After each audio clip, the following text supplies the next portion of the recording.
mo ba yung feeling na parang ang bilis ng takbo ng mundo? Parang lahat ng tao ay nag-aagawan sa finish line.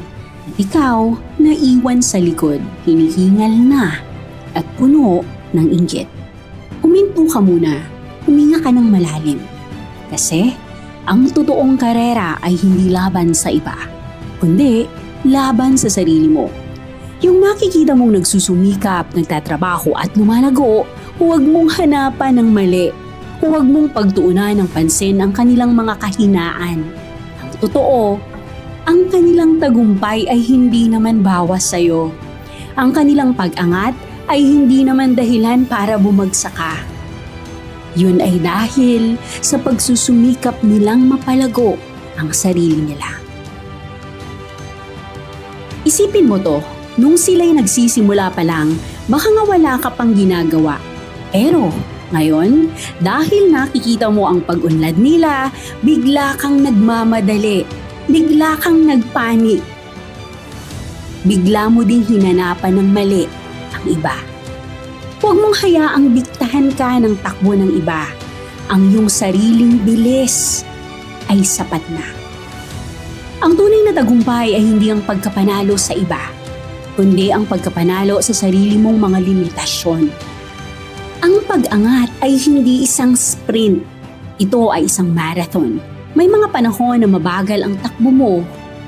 May mga panahon na magpapahinga ka. Ang mahalaga ay patuloy kang sumusulong. Huwag mong sayangin ang enerhiya mo sa pag-iisip kung ano ang mali ng iba. I-focus mo yan sa pagpapabuti ng sarili mo. Kilalanin ang iyong lakas, hanapin ang iyong mga kahinaan at patuloy na matuto. Ang paglalakbay na ito ay para sa iyo. Ikaw ay nagdidikta ng iyong sariling tagumpay.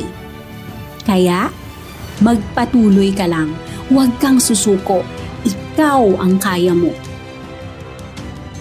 Huwag mong sayangin ang enerhiya mo sa pag-iisip kung ano ang mali sa iba.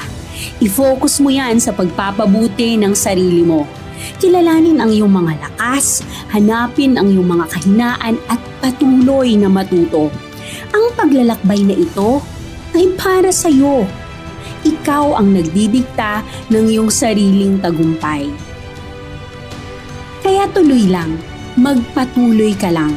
Huwag kang susuko. Ikaw ang kaya mo. Ikaw ang kaya mo ay isang paalala na ikaw ang may hawak ng iyong sariling kapalaran. Mayroon kang kakayahan, lakas at potensyal na makamit ang iyong mga pangarap. Huwag kang matakot magsimula, magkamali at magpatuloy. Uulitin ko, ikaw ang kaya mo.